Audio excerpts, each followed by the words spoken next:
It got so much attention at the time. Are you surprised it hasn't gone down in the books like a Bundy, like a Manson? I'm really surprised that he, quote, has not gotten the notoriety that Ted Bundy got, Charles Manson got, because to me, he was more brutal than Ted Bundy. And he was more brutal than Manson, because Manson was chicken. He had his people do the killing for him, for the most part that I'm aware of.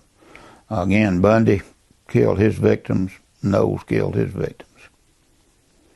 But I think he was more vicious than Bundy was. It's kind of ironic that Knowles really seemed to want a legacy. He wanted notoriety, but he never got it to the standpoint of what Ted Bundy got. Of course, Ted Bundy kept conning them every time they get ready to execute him. He'd give them one more bit of information. He tried to pull it out as long as he could, and then, of course, they put him in Old Sparky and took care of him. Don't you wish you could have heard those tapes of Knowles? I would love to have listened to him to try to understand why he did what he did. You don't kill 16, 17, 18, 29, 30, 35 people. You just don't do it. There are people that do, but the average person, they don't go around killing people. And for somebody to kill that many people in that many different types of murders, you know, you strangle them, you stab them, you shoot them, it's something wrong. Tell us about that day when you first got involved in the Milledgeville case. Well, I didn't know anything about it until the next day. The bodies were found around 3:30. His wife had pulled a double at YDC. I believe she was a nurse at YDC. And she had pulled a double, and when she got home, she found the bodies and called us, and they responded, and they started an investigation. And I was working day shift, and I got off at 3 o'clock, and I didn't know anything about it until the next day. The next day I went to work, and that's when the chief called me in and said, "I want you to work on this, follow up on these leads, and etc." And that's when we started sending out teletypes and following up on all that. The GBI was involved. They were called immediately to come and process the crime scene. They called the GBI to Atlanta, the crime scene techs to come down. Back in those days, that was a vicious crime. It's worked a lot of murders, but that was the bloodiest crime scene I'd ever seen. He was stabbed so many times, he bled through the mattress. Now, how did he get to the home? I'm assuming he followed Carswell from Macon. Apparently Carswell invited him home, and he followed him to the house. We never knew because there's nobody to ask. And who all was at home at the time? Carswell and Amanda, the daughter. How old was the daughter? I don't know, 15, 16, 17. I'd have to go back and dig into it, but she was a teenager. For him to invite this stranger to his house with their young daughter, clearly Knowles seemed trustworthy. Like I said, he was conning. He was conniving. He could sell you a bill of goods. Did he take anything from their home? Took a Jonathan Seagull ring, took some other jewelry, took a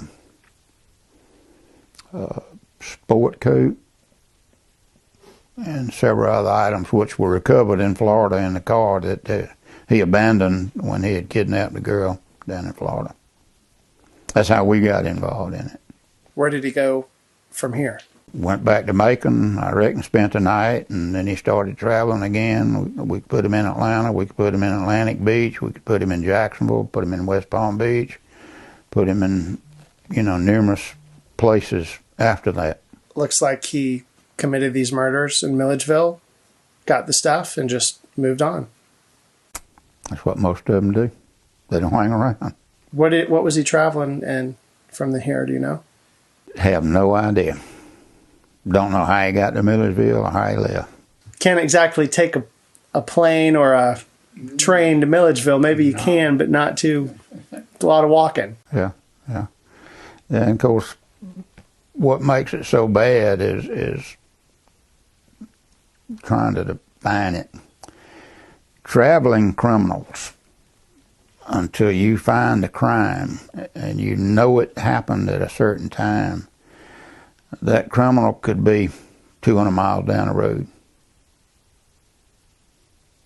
And nowadays, like I said, it'd be a lot different working this case today than it was 45 years ago, because you had to wait for the credit card receipts to come in. Now you get on the internet and you got instant copies. What was different about the credit card receipts back then? Well, do you remember credit card receipts where they had to put it in the machine and slide it? Well, a lot of businesses didn't turn them in until once a week. Some didn't turn them in until once a month. If you stole a man's credit card on the 1st of July, you used it on the 2nd of July, it would have probably been August the 15th before that credit card receipt ever got to the home office of Chevron, Amoco, MasterCard, whoever the card was issued by. Then you'd have to contact them to pull up the information. Of course, in most cases, you had to have a court order to get it. Nowadays, you get a court order, you get on the internet, boom, you've got your instant information. You don't have to wait 45 days to get it. So you think it would have been much quicker if something like that happened now? Oh, a lot quicker. You can find it, like I said, instantly just about it. Were the credit card receipts instrumental to him? Well, it was, as far as building a timeline on where he was and when he was. Like I said, we've got receipts from that when the card at West Palm Beach recovered. We did a timeline. That's the reason we know how many states he was in, how many cities he was in, because he used the credit cards. I know he used 2 different credit cards. One was Mr. Golden, who was from Meigs, Georgia. His card was stolen in Macon around the 1st of November, I think. And the other one was Bates from Lima, Ohio. So I know he killed Bates. I don't know about Golden. I don't think he killed Golden. But he killed Bates and from Lima, Ohio. And 90% of the receipts we had were from Bates. He used his credit card. He went to the Holiday Inn. Apparently he preferred the Holiday Inn for some reason, because most of the receipts were from Holiday Inns. You had mentioned that crime scene here in Milledgeville. Do you remember anything? What stands out about it to you? You'd mentioned all the blood. Mm-hmm. Anything else? The bedroom door to Amanda's bedroom, the door facing was kicked in. She tried to barricade the door, and he kicked the door facing off. Remember that. But other than that, it looked like a normal house. So maybe what I would to me, that sounds like he probably killed the dad first. Oh, yeah. Probably woke her up. Him hollering, I'm sure when he was stabbed, he hollered. Probably woke her up. She saw what was going on, tried to barricade herself in the bedroom, and he turned and went after her. Strangled her. When you hear the name Paul John Knowles, what goes through your mind? How many people have still not been identified as victims of Knowles? You believe there are more victims out there? Yeah. How many? I have no idea. People, serial killers, they kill a lot of people. You find some you don't.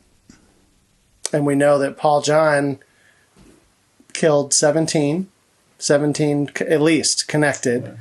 I would say more, but I know he killed 7 in Georgia. He killed 2 in Milledgeville, 2 in Hawkinsville, 2 in Macon, 1 in Houston County. Killed, I know, 4 in Florida, 2 in Alabama, 2 in Nevada, 2 in Connecticut that I know of. And look, you were talking about doing your research in that short amount of time. How many states did you track him in? Based on credit card receipts, we tracked him through 33 states and 54 cities. You think he killed somebody everywhere he went? I would most likely bet on it. Why is that?